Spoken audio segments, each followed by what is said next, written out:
Buongiorno da Sicilia 24, questi i titoli. L'agricoltura in Sicilia è in ginocchio e torna ad infiammarsi la protesta dei trattori, oggi tutti in marcia sulle strade di Ragusa, spuntano nuovamente i forconi. Strage di Altavilla Milice, i dubbi degli investigatori sul ruolo della 17enne, perizia psichiatrica per il padre, scambio di accuse con la coppia che avrebbe partecipato al mortale rito esoterico. Non è goliardia e bullismo, in Sicilia il fenomeno è dilagante, l'ultimo caso nell'Agrigentino. Folla di turisti appassionati sull'Etna ma a piste chiuse e delusione per gli sciatori. Un'area turistica dello Stretto per attrarre sempre nuovi viaggiatori è il patto siglato tra i sindaci di Messina e Reggio Calabria. Al Bellini di Catania grande successo per la prima mondiale dell'opera lirica Il Berretto a Sonagli, il pubblico premia il cast con 10 minuti di applausi. Calcio, Catania e rossazzurri dopo aver conquistato la finale di Coppa attendono il Monterosi, Lucarelli, partita difficile ma vogliamo i 3 punti.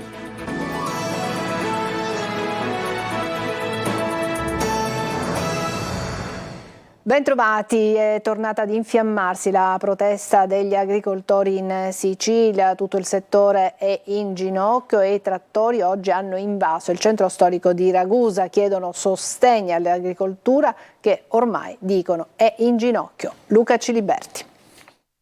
I trattori invadono Ragusa. Questa mattina un corteo non annunciato è apparso nel centro storico del capoluogo ibleo, guidato da un mezzo con una bara con sopra la riproduzione in plastica di una mucca. Un messaggio chiaro alle istituzioni a cui gli agricoltori chiedono mezzi e politiche per la sopravvivenza. Abbiamo portato in città un altro grido di dolore. Noi possiamo dire solo una cosa, oggi c'è una novità, oggi sono i presidi della provincia di Ragusa tutti uniti nella protesta, cosa che già ci riempie d'orgoglio, è un grande passo. Vi invitiamo tutti lunedì 11 qui in Camera di Commercio a Ragusa, dove inviteremo la deputazione e li chiameremo a rispondere. La siccità, il caro gasolio e i rincari continuano a mettere in ginocchio un settore in cui gli imprenditori della zootecnia e dell'agricoltura adesso fanno appello anche alla società civile nel sostegno delle loro ragioni. Questa manifestazione oggi ci ha dato grande fiducia e grande forza ci sta dando per andare avanti. La gente passando con il corteo ci ha applaudito e ci ha detto andate avanti, non vi fermate. Volevo lanciare anche un appello all'altra parte della popolazione affinché la prossima volta siamo di più. Il governo regionale ha varato una legge finanziaria da 600 milioni di euro, ma completamente priva di interventi seri per l'agricoltura, attaccano gli esponenti di opposizione che cavalcano la protesta e, sul piano europeo, invitano il presidente Schifani a farsi paladino di questa battaglia a Bruxelles.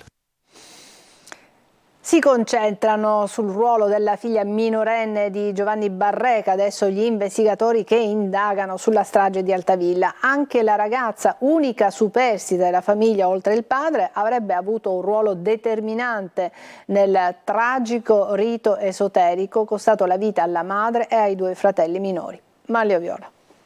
L'unica certezza è il tragico esorcismo. C'è ancora tanto da scoprire nelle indagini sulla strage di Altavilla, nella quale sono stati uccisi Antonella Salamone e i suoi figli Kevin ed Emanuel di 16 e 5 anni. Mentre il padre Giovanni Barreca, che continua a sostenere di aver agito per liberarli dal demonio, ora accusa la coppia di amici predicatori Sabrina Fina e Massimo Carandente, che a loro volta vogliono adesso essere ascoltati per tornare ad accusare invece Barreca come unico responsabile. Gli investigatori si concentrano invece su Miriam Barreca, la figlia 17enne, unica superstite della strage insieme al padre. La ragazza ha cambiato più volte versione, all'inizio ha detto di aver trovato i fratelli morti una mattina quando si è svegliata, poi si è presentata agli investigatori ed ha confessato di aver assistito alle torture ma non di avervi partecipato, sposando l'esigenza di liberare la casa e i suoi congiunti dal demonio.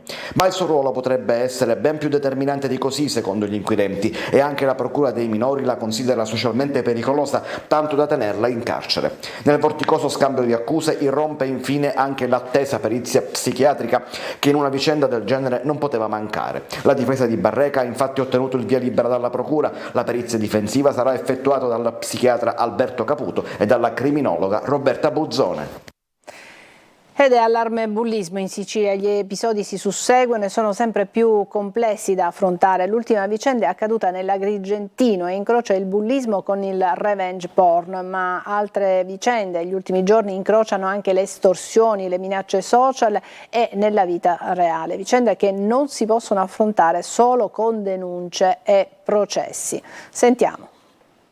Da una parte i compagni che riprendono con i cellulari un ragazzino che si masturba e il video diventa virale a scuola e non soltanto, dall'altro un adulto che con le minacce costringe un minorenne a pagargli il pieno di benzina, ma anche tanto altro che non balza agli onori delle cronache quotidiane. Gli ultimi episodi si sono registrati fra Agrigento e Caltanissetta, ma è ormai un allarme quasi quotidiano, quello del bullismo che ha travalicato i confini della ragazzata, incrociando altri reati come revenge porn, estorsione, minacce, atti persecutori. Un allarme che si propaga da internet alla vita reale, intrecciando fra loro fatti ed eventi trattati come scherzi, ma scherzi non sono e rischiano di segnare le vite delle vittime.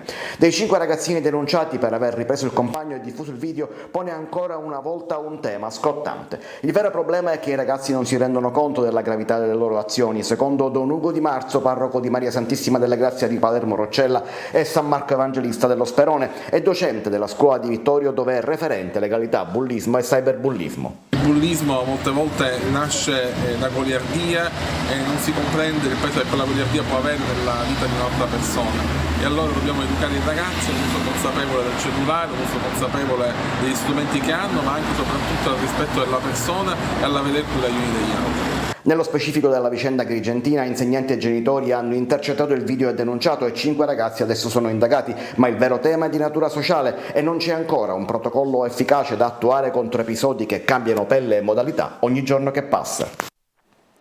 Per molti sembrava un affare, ma quello era solo per chi vendeva. Al Feroluni orologi di marca a prezzi stracciati, abbigliamento di lusso, ma tutto falso. Francesco Triolo. Orologi di pregio, marchi di lusso importanti, Rolex, Patek Philippe, Cartier, IWC, prezzi d'affare da 50 euro per i modelli più semplici e 200 per quelli automatici, condizioni di perfetto funzionamento e con un contributo aggiuntivo, anche i sigilli di garanzia. Non è uno spot, ma il mercato del falso all'ombra della Feroluni, la famosa fiera nel centro di Catania. I militari e la Guardia di Finanza hanno sequestrato oltre 1000 pezzi, alcuni di pregevole fattura, che venivano esposti sulle bancarelle, pronti per essere smerciati e poi magari rivenduti, perché l'acquisto degli orologi contraffatti avrebbe potuto aprire un canale di rivendita privata in cui i possessori dei prodotti acquistati al mercato potevano falsamente vantare il possesso di garanzie circa la legittima provenienza dei beni, alimentando il mercato secondario sempre più crescente sulle note piattaforme di commercio online. Un'operazione nata dopo un monitoraggio di diversi giorni, attraverso il quale è stato possibile anche individuare l'area di stoccaggio della merce nei pressi del mercato di Piazza Carlo Alberto. A gestirlo un italiano adesso denunciato per contraffazione e ricettazione.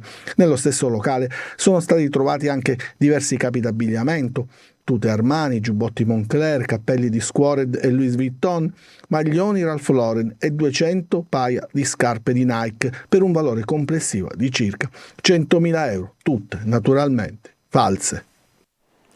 E torniamo a parlarvi dello scandalo università definita fantasma. Tra gli studenti intanto ci sarebbero già alcuni esposti e tra gli studenti c'è anche chi ha pagato oltre 100.000 euro. Marco Gullà. Tutelare i ragazzi truffati è quanto dichiara uno dei legali del Bosnia Gate, lo scandalo sull'università fantasma fatto emergere dal quotidiano Repubblica. Il legale afferma: dimostriamoci compatti, incrociamo notizie e documentazioni da presentare alla Procura di Palermo, che ha già avviato un'indagine su questa università fantasma. Uno scandalo che si allarga giorno dopo giorno. Intanto la Procura continua a indagare. Molti studenti hanno versato all'università fittizia oltre 30.000 euro prima di accorgersi che qualcosa non andava. Un ciclo completo per 5 anni di università costava anche 130.000 euro. Ecco perché i legali chiedono alla Procura di Palermo il sequestro cautelativo dei beni degli eventuali responsabili del raggiro, soldi pagati a rate su conti correnti esteri. Intanto sono pronti gli esposti denunce in procura e non querele, perché ancora non è chiaro chi abbia la responsabilità legale dell'università. Nell'anno 2022-2023 gli iscritti a questa università erano 200 150 e le rette andavano dai 6.500 ai 20.000 euro l'anno e i circa 100 studenti che si sono laureati in fisioterapia, infermieristica e osteopatia non hanno poi potuto iscriversi agli ordini professionali. Insomma, beffati e truffati. Poca neve, nuvole basse, nessuna possibilità di sciare sull'Etna, ma sono in tanti i turisti e gli appassionati che affollano il vulcano per trascorrere un sabato a contatto con la natura. Eva Spampinato. Lo slittino c'è, la neve no. La neve manca effettivamente. E quindi che si fa? E quindi ci facciamo un giro più in alto che potessimo salire. La perturbazione degli scorsi giorni non è bastata per far arrivare la tanto attesa nevicata che potesse consentire l'apertura degli impianti sciistici a Etna Nord, così come a Etna Sud, lo vedete. Ma famiglie e turisti approfittano del fine settimana e della poca neve per trascorrere una giornata diversa. Siamo qui per farci un giro, giocare un po' con la neve, i bambini. Pensavate di trovarne di più? In realtà sì, però non siamo delusi. Provate a fare un pupazzo di neve? Sì, stiamo provando. Come può vedere, diciamo, l'abbiamo raccolta quel poco che c'è. Anche la carota? Sì. È diciamo la tradizione del pupazzo di neve. Proviamo con la funivia a salire e vediamo se troviamo un po' di neve. Nello spiazzale si vedono i pullman carichi di turisti stranieri, ma anche di persone che arrivano da tutta la Sicilia. Questa per gli operatori del settore sci è stata praticamente una stagione fantasma. I commercianti confidano nella Pasqua. Ormai diciamo con la neve ora cominciano ad arrivare i turisti perché siamo vicini a Pasqua, quindi ormai siamo diciamo in piena stagione turistica, perché qua noi normalmente da marzo fino a ottobre lavoriamo sempre con i turisti. Ma una volta arrivati a quota 2500 metri lo spettacolo è sempre mozzafiato. Non solo slittini, anche bici. Assolutamente sì, da sempre, sia estate che inverno. Scaliamo un po' il monte fino a dove è possibile andare. Vediamo delle fumarole qui in alto nel cratere del 2011. Vediamo se riusciamo a vedere la magnificenza della Valle del Bove e poi andiamo giù dritti fino a Nicolosi a 800 metri. E parliamo ancora di turismo, un'area turistica dello Stretto che possa attrarre nuovi flussi è il patto siglato tra i sindaci di Messina e Reggio Calabria, Basile e Falco Matà. Sentiamo di che si tratta con Francesco Triolo. Un'area unica, sinergie e mobilità per catturare nuovi flussi turistici e movimentarli tra le due città. È il patto dello Stretto, quello siglato tra i sindaci di Messina e Reggio Calabria, Federico Basile e Giuseppe Falco Matà.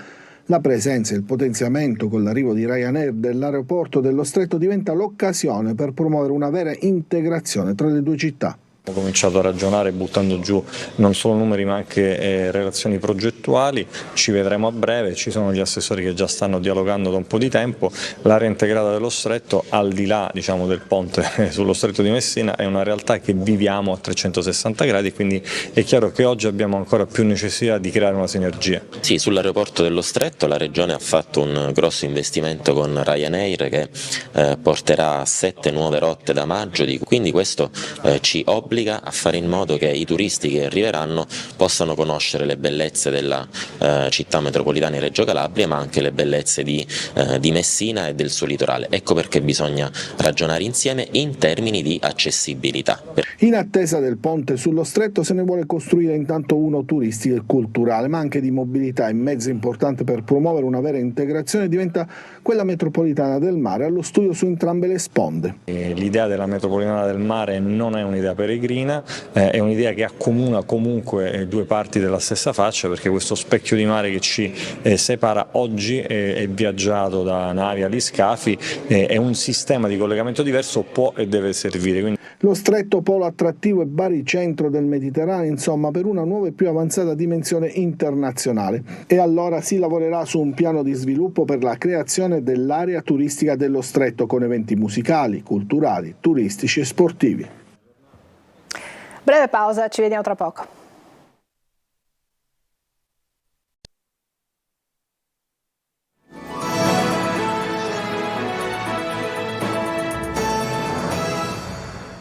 A Catania, corteo partecipato per dire no all'autonomia differenziata tra i manifestanti, sindacati, studenti e associazioni, tutti preoccupati per la riforma che, a loro dire, dividerebbe il paese. Luca Ciliberti.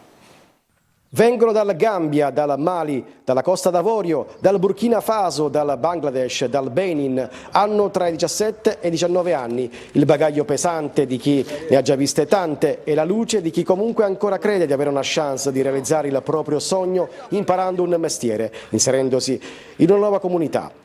Sono i primi 10 giovani non accompagnati presenti nel territorio agrigentino che hanno appena concluso il percorso di inclusione sociale, potatura e innesto. Le attività si sono svolte nello splendido scenario della Valle dei Templi, tra gli ulivi secolari da cui si ricava il prezioso olio di Odoros. Queste formazioni di potatura troppo interessanti, questo è molto importantissimo, mi piace.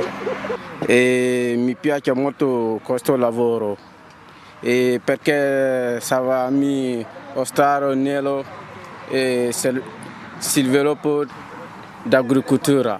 Questo lavoro mi piace molto. Il lavoro a potatura è buon lavoro, mi piace troppo. Il corso è stato organizzato da Al-Karub, cooperativa sociale di Agrigento, in collaborazione con l'Ente Parco Archeologico e l'azienda Valparadiso. Questo è un progetto nazionale che si svolge tra Torino ed Agrigento ed è rivolto a 60 ragazzi stranieri non accompagnati.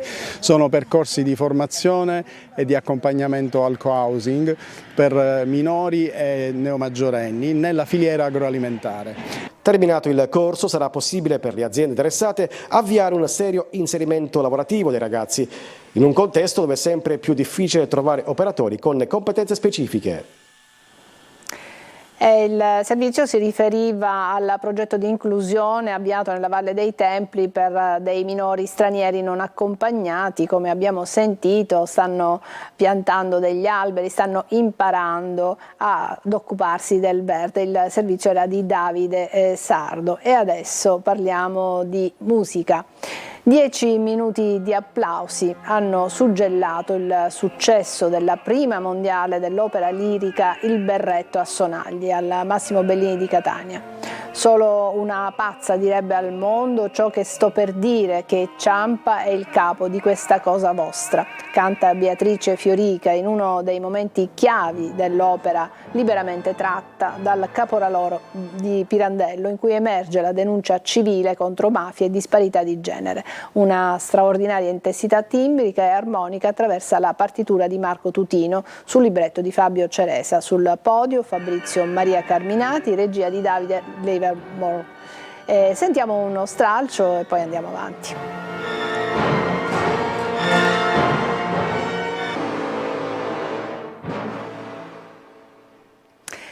E adesso invece vi proponiamo la marcia, la protesta che c'è stata per dire no a Catania all'autonomia differenziata. Tra i manifestanti, come vi dicevo, tanti esponenti del sindacato, degli studenti e associazioni preoccupati per dire no a questa riforma che a loro dire divide il paese. Sentiamo. Basta manganellate sulla nostra Costituzione. Lo striscione ha aperto il corteo della rete del no all'autonomia differenziata che a Catania ha sfilato lungo la via Etnea prima di fermarsi in prefettura. I manifestanti fanno parte di associazioni, sindacati e reti studentesche e antifasciste preoccupate che l'autonomia differenziata possa nuocere non solo al welfare del meridione, soprattutto alla sanità e alla scuola, ma anche all'economia di molte regioni, la Sicilia in testa. L'obiettivo immediato è farsi sentire in veste di cittadini contrari alla visione del governo, informare sui rischi imminenti e prepararsi a un eventuale referendum. Il corteo di oggi contro l'autonomia differenziata è per dire no a un decreto di legge che penalizza il meridione e penalizza soprattutto la nostra regione ma la nostra provincia. È chiaro che qualora il disegno di legge diventasse legge toccherà la carne viva di ognuno di noi su temi fondamentali quali la sanità, l'istruzione, la scuola e anche la contrattazione collettiva nazionale del lavoro, che ovviamente sarà riportata indietro anni luce ritornando alle gabbie salariali. Noi non vogliamo un'autonomia senza principi, che aumenta le differenze, i divari nei diritti.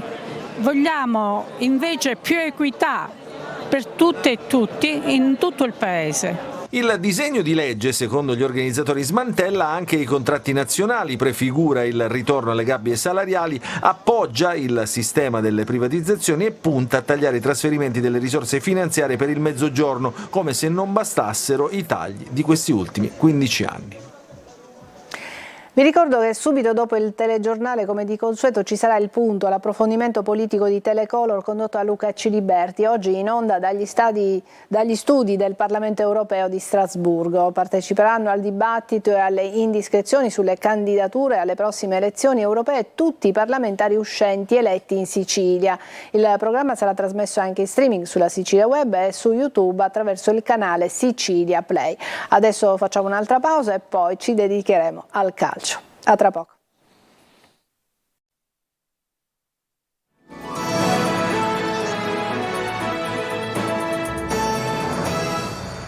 Ed eccoci al calcio. Il Catania nella settimana delle conferenze stampa cerca sul campo un'altra svolta dopo il successo sul Rimini in Coppa che ha aperto le porte dei play-off. Domani al Massimino arriva il Monterosi. Lucarelli vuole i 3 punti. Marco Carli. Le parole e i fatti. Nella settimana delle conferenze stampa e dell'indispensabile passaggio del turno con il Rimini in Coppa, il Catania cerca un'altra vittoria sul campo. Domenica al Massimino arriva il Monterosi, lievemente in ripresa ma ancora in zona play-out, dove il Catania non può finire se vuole sfruttare il vantaggio acquisito in Coppa. Anzi, in classifica bisogna risalire in tutti i modi perché è il 15° posto dà il senso della stagione dei rossazzurri che dopo la bella serata con Rimini adesso cercano la svolta anche in campionato. Tante volte abbiamo in Coppa Italia fatto dei risultati importanti, poi purtroppo non siamo quasi mai riusciti a ripeterci in campionato nella partita successiva. I KO di Carmine, infrazione all'alluce che sarà valutato ulteriormente nelle prossime settimane, Quaini, lesione muscolare e Rapisarda, out da alcune giornate, oltre qualche altro acciaccato e l'impegno infrasettimanale di Avellino, aprono le porte al turnover, che ci sarà anche se la partita col Monterosi è considerata importante per le insidie che porta con sé e per la volontà di allontanarsi al più presto dalla zona calda della classifica. È una partita difficile e detto questo dovremo comunque senz'altro riuscire a portare a casa una vittoria che per noi sarebbe importante per sistemare anche la classifica in campionato, perché il fatto che abbiamo acquisito con la vittoria di mercoledì un posto privilegiato nei playoff non vuol dire che io in primis non abbia voglia di sistemare la classifica in campionato. Catania-Monterosi sarà seguita da Telecolor con diretta stadio, collegamenti dal Massimino e interventi da studio. Dopo la partita, come sempre, le interviste ai protagonisti. Trasferta in Puglia oggi pomeriggio per il Messina che gioca a Brindisi. I giallorossi dopo la sconfitta di Giugliano e il pareggio contro il Picerno puntano al ritorno alla vittoria per blindare la salvezza e avvicinarsi ai play-off. Sergio Colossi. 4 ritorni dall'inizio per la trasferta di Brindisi, che può segnare la svolta al campionato del Messina. Manetta riprende il comando delle operazioni al centro della difesa. Salvo a destra, Frisenne in coppia con Franco a centrocampo e Ragusa titolare nel tridente offensivo. Sono queste le novità della formazione di Modica per l'impegno di oggi contro un Brindisi ultimo disperato in attesa di penalizzazione e senza vittoria in casa dal 21 settembre, 2-1 al Monterosi. Fischio d'inizio alle 18:30. Nel 4-2-3-1 Fumagalli in porta, difesa con Manetta e Dumbravanu centrali, Salve Ortisi e Lati. A centrocampo Franco e Frisenna. Più avanti Rosafi a destra e Mausso sottopunta e Ragusa a sinistra, con Zunno falso 9. Tra i 23 convocati non figurano Firenze squalificato e Pacciardi ancora infortunato. All'andata il Brindisi vinse al Francoscoglio con un gol di Ganz. Quella squadra però è stata stravolta dal mercato di gennaio, ma la classifica è ancora più grave e complicata. Per fare i play-out serve un'impresa. Il Messina invece ha +8 dagli spareggi salvezza e a -3 dai play-off. Se vince, blinda il 4º campionato di fila in Serie C e riapre il cassetto dei sogni, aspettando i prossimi impegni con Crotone e Benevento. Ci fermiamo qui, è tutto per questa edizione di Sicilia 24. Grazie per averci seguito, buon pomeriggio.